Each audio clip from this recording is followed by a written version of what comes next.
Okay, now we're just going to install the lock. It can go on either side. Where the lock pin actually goes, it just locks over the top of the plastic here. So we want to make sure when we're marking it, I'll just turn this, obviously the cover normally goes like this, so I'm just going to turn it around.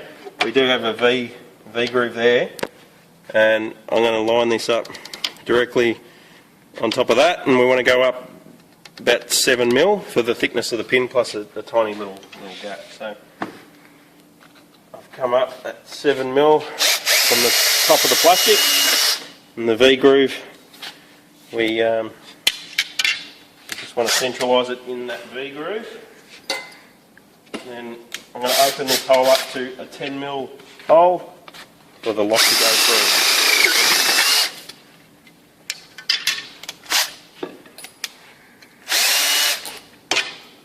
Get our lock, which is in the pack here. Just take the key out of it and the cover that comes off. I'll lock the pin for now.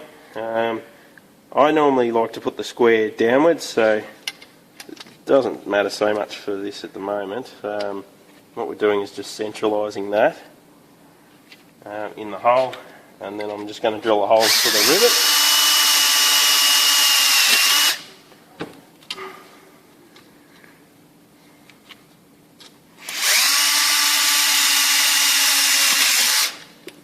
And now I'll turn it over, and the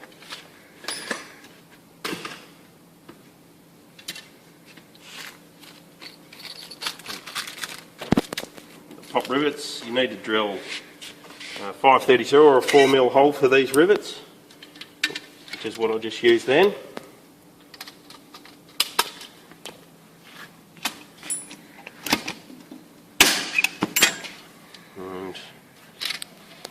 Hole just moved a fraction, so I'll just re-drill that.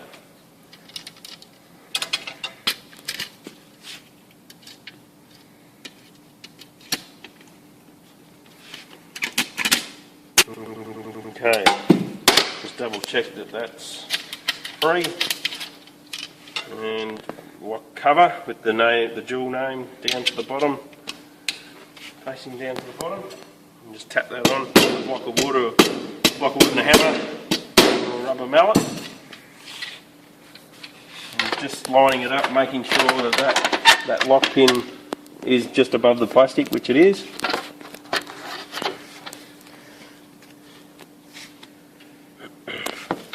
And just with a block, this will now snap in to the outside guide.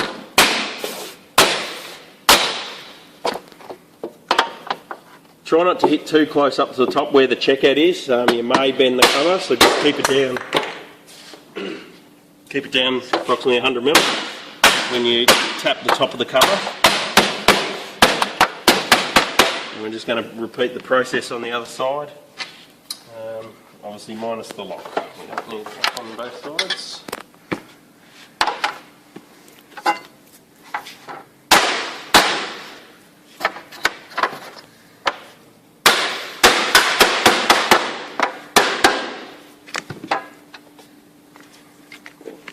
Just double check